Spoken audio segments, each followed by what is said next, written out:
आपने final settlement का form भरा लेकिन आपको पिछली आईडी के पैसे नहीं आए। ऐसा क्यों हुआ है और अब आपको इसके लिए क्या करना पड़ेगा, इस वीडियो में मैं आपको प्रैक्टिकली दिखाऊंगा।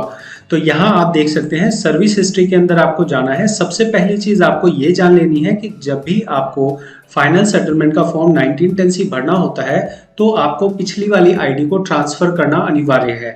आप यहाँ देखिए, यहाँ पे दो आईडी है और लेकिन यहाँ पे क्या किया गया है, मिस्टेक ये हो गई है कि इन्होंने ट्रांसफर नहीं किया है।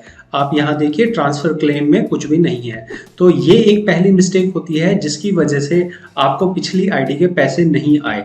दूसरी मिस्टेक ये होती है कि यहाँ आपको सेटल हो गया लेकिन जब आपने ट्रांसफर अपना देखा तो उसके उस टाइम पे वो सब्जेक्ट टू वेरिफिकेशन था।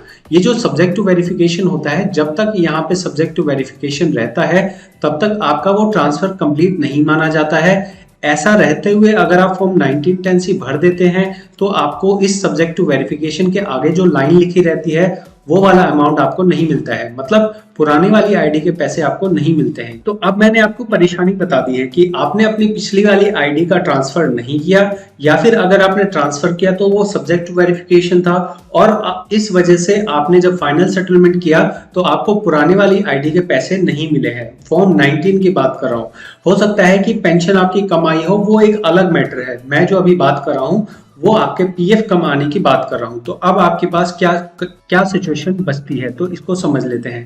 देखिए यहाँ पे मैं आपको प्रैक्टिकल केस दिखा रहा हूं। यहाँ पे ट्रांसफर नहीं किया गया है और फॉर्म 19 को सेटल कर दिया गया है 10 जून में। लेकिन यहाँ पे क्या हुआ है, यहाँ पे इन्होंने 10C नहीं भरा है। तो आप एक चीज समझ लीजिए कि आपको अगर पैसे चाहिए तो आपके पास दो रास्ते हैं। दो रास्ते अच्छे से समझ लीजिएगा क्योंकि जो मैं आपको यहाँ बता रहा हूँ ये आपको और कहीं चैनल पे मिलेगा नहीं।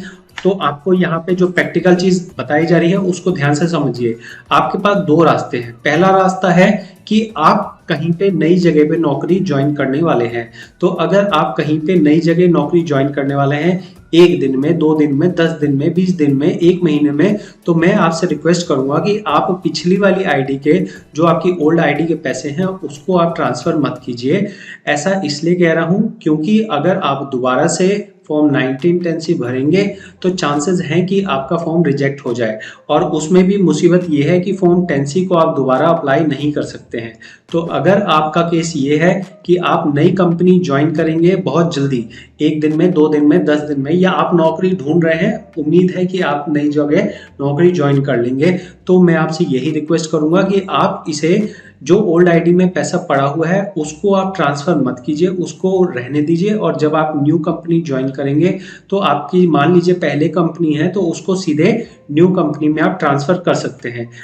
दूसरा केस ये हो सकता है कि आपने ट्रांसफर तो कर लिया, बस वहां सब्जेक्ट टू वेरिफिकेशन था, इसकी वजह से आपको पैसे नहीं मिले हैं और अब आपका 1910C दोनों सेटल हो गया है। तो आपको इस केस में क्या होगा, आप 10C दोबारा नहीं भर पाओगे।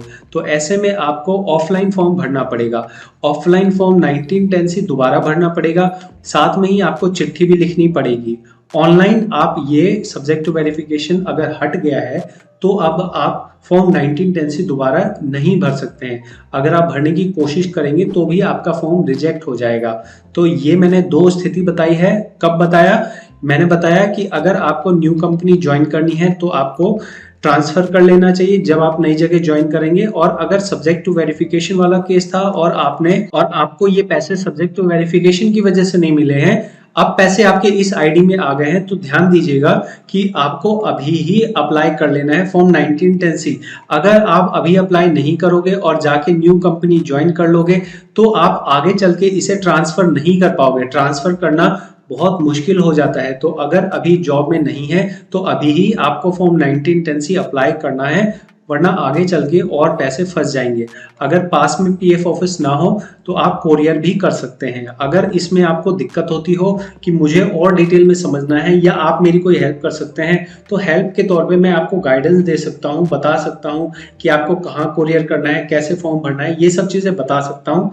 समय लगेगा, इसके लिए मैं एक फीस चार्ज करता हूँ, आप फीस पे करके कर सकते हैं। और अगर फ्री में देखना हो तो मैंने वीडियो बना रखी है, आप उसके अंदर भी देख सकते हैं। अब अगला केस मैं देख रहा हूं जिसके अंदर आप कहते हैं कि भाई मेरा ना ओल्ड आईडी में पैसा है, मैं न्यू जगह ज्वाइन नहीं करने वाला हूं, या फिर आपका केस हो सकता है कि मुझे तो अभी अर्जेंट जरूरत है, मैं अभी अर्जेंटली पैसा निकालना चाहता हूं, मुझे नई कंपनी में जॉब हो सकता है मेरी 4 महीने बाद लगे, 5 महीने बाद लगे, आज मैं क्या कर सकता हूं ये बता दो। तो ओल्ड आईडी में जो पैसे हैं, अगर आपको न्यू जगह ज्वाइन नहीं करना है तो फिर आपको मैं यही एडवाइस करूंगा कि आप ट्रांसफर कर लीजिए। ट्रांसफर करने के बाद, कंप्लीट हो जाने के बाद, फिर आपको क्या करना है, फिर वही वाला ऑफलाइन फॉर्म भरना पड़ेगा, फॉर्म 1910C।